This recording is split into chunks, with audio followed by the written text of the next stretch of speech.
బీటెక్‌లో సీఎస్ఈ తీసుకోవాలా? స్పెషలైజేషన్ తీసుకోవాలని చాలామందికి చాలా డౌట్స్ అయితే ఉన్నాయన్నమాట. ఈ వీడియో ఏ లెవెల్‌లో ఉంటదంటే, సీఎస్ఈ అంటే ఏంటి? స్పెషలైజేషన్ అంటే ఏంటి? అనే నుండి ఫుల్ క్లారిటీ అయితే వచ్చేస్తది. ప్రెజెంట్ మనం చూసుకున్నట్లయితే ఏఐ చేసే విన్యాసాలన్నీ చూస్తూనే ఉన్నాం. చాట్‌జీపీటీ అని, డీప్‌సీక్ అని, రోబోటిక్స్ అని, ఏఐ ఏజెంట్స్ అని ఇలా చాలా అంటే చాలా వండర్స్ అనేది క్రియేట్ చేస్తుంది. సపోజ్ నువ్వు 100 పేజెస్ ఆఫ్ పీడీఎఫ్‌ని చాట్‌జీపీటీకి ఇచ్చి 100 లైన్స్‌లో సమ్మరైజ్ చేసి ఎక్స్‌ప్లెయిన్ చేయమంటే సింపుల్‌గా ఎక్స్‌ప్లెయిన్ చేస్తుంది. ఎక్కడో దుబాయ్‌లో ఉన్న మా ఫ్రెండ్ నా పెళ్ళికి వచ్చినట్టు ఇమేజ్ జనరేట్ చేయమంటే వితిన్ సెకండ్స్‌లో జనరేట్ చేస్తుంది. అంతెందుకు నేను ఒక వీడియో చేస్తున్నాను, నాకు ఒక స్క్రిప్ట్ జనరేట్ చేయమంటే వితిన్ సెకండ్స్‌లో జనరేట్ చేస్తుంది స్క్రిప్ట్ అనేది. సో, ప్రెజెంట్ మనం ఈ సిట్యుయేషన్‌లో ఏఐ తీసుకోవాలా? లేదంటే వేరే స్పెషలైజేషన్స్ తీసుకుంటే బాగుంటదా? లేదంటే నార్మల్ సీఎస్ఈ తీసుకున్నా కూడా పర్లేదా? అనేసి ఇలాంటి చాలా డౌట్స్ అయితే ఉంటాయి.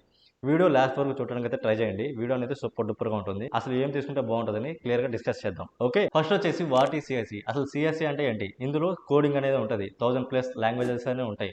అందులో మేజర్‌గా యూజ్ చేసేది 5 ఆర్ 6 లాంగ్వేజ్ అనేది యూజ్ చేస్తారు. సి++, జావా, పైథాన్, గోలాంగ్ ఇలా జావా స్క్రిప్ట్ ఇలా మేజర్‌లీ ఒక 5, 7 లాంగ్వేజ్ అనేది యూజ్ చేస్తారనమాట.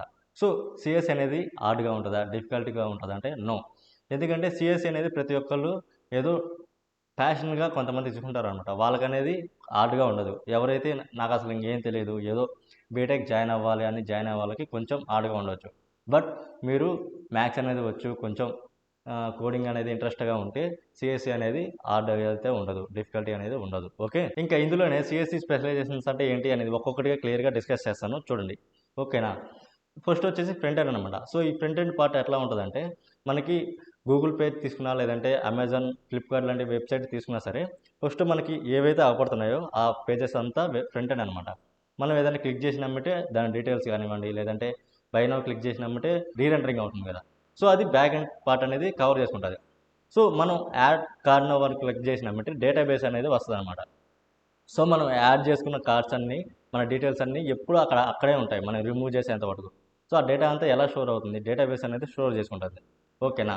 సో, ఇలా డేటాబేస్. సో, ఈ front end, back end database మొత్తం కలిపి ఫుల్ స్టాక్ అంటారనమాట. సో, ఇది మొత్తం ఫుల్ స్టాక్ అనేది రూట్ మ్యాప్. నెక్స్ట్ వచ్చేసి డేటా సైన్స్ అనమాట. సో, ఈ డేటా సైన్స్ రోల్ వల్ల ఏం చేస్తారంటే డేటాని గ్యాదర్ చేస్తారు. సపోజ్ నువ్వు ఇన్‌స్టాగ్రామ్‌లో ఫన్నీ రీల్ అనేది చూస్తున్నావు. సో, దానికి ఒక లైక్ అయితే కొట్టావు.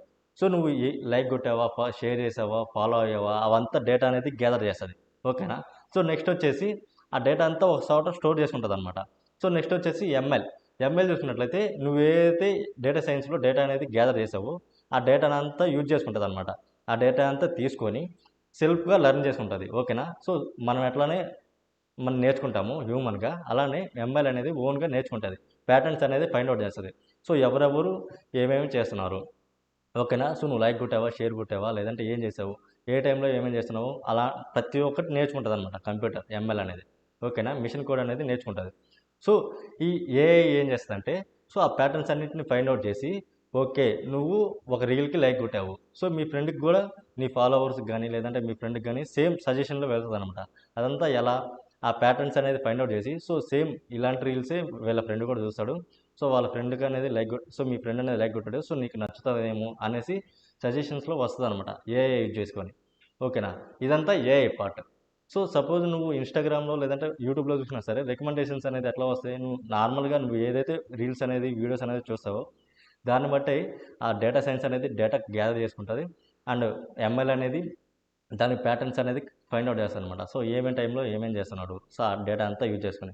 ఈ ఏఐ ఏం చేస్తది? ఆటోమేటిక్‌గా అవే వస్తాయి. నువ్వు ఫన్నీ రీల్స్ చూస్తే ఫన్నీయే వస్తాయి.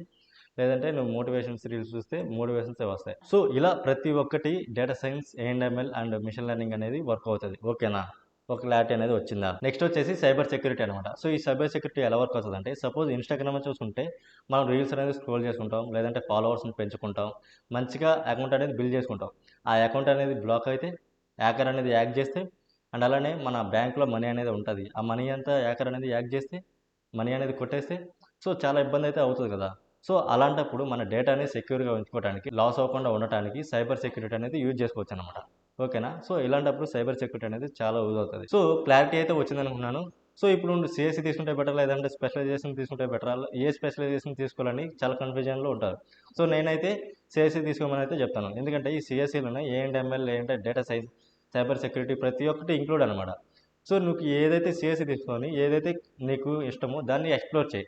అంతేగాని ప్రెజెంట్ మన కాలేజెస్‌లో చూసుకున్నట్లయితే వాళ్ళు సిఎస్సిలో సీట్స్ అనేది పెంచుకోవడానికి ఏఎన్ఎంఎల్, CSC, data science, cyber security ఇలా బ్రాంచెస్ అనేది పెంచారు. కానీ వాళ్ళు యాక్చువల్గా ఏఎన్ఎంఎల్కి సంబంధించి లేదంటే డేటా సైన్స్కి సంబంధించి రిలేటెడ్ నాలెడ్జ్ అనేది ఇవ్వట్లేదు యాక్చువల్గా. సో నువ్వు ఒక బ్రాంచ్ తీసుకుంటే ఆ ఏఎన్ఎంఎల్ స్టూడెంట్స్ అవ్వవు, ఓకేనా. నువ్వు ఎక్స్ప్లోర్ చేయాలి, నువ్వు నేర్చుకుంటేనే ఏఎన్ఎంఎల్ స్టూడెంట్ అవుతావు, ఓకేనా. సో అది గుర్తుపెట్టుకో. సో దీని గురించి క్లియర్గా ఒక వీడియో అయితే చేస్తాను. ఈ కాలేజెస్లో ప్రాసెస్ ఎలా ఉంటుందని క్లియర్గా ఒక వీడియో అయితే చేద్దాం అనుకుంటున్నాను. సో వీడియో కావాలి అనుకుంటే కింద కామెంట్స్లో కాలేజ్ అని కామెంట్ చేయండి. అండ్ వీడియో నచ్చినట్టయితే లైక్ చేసి సబ్స్క్రైబ్ అయితే చేసుకోండి. Thank you for watching.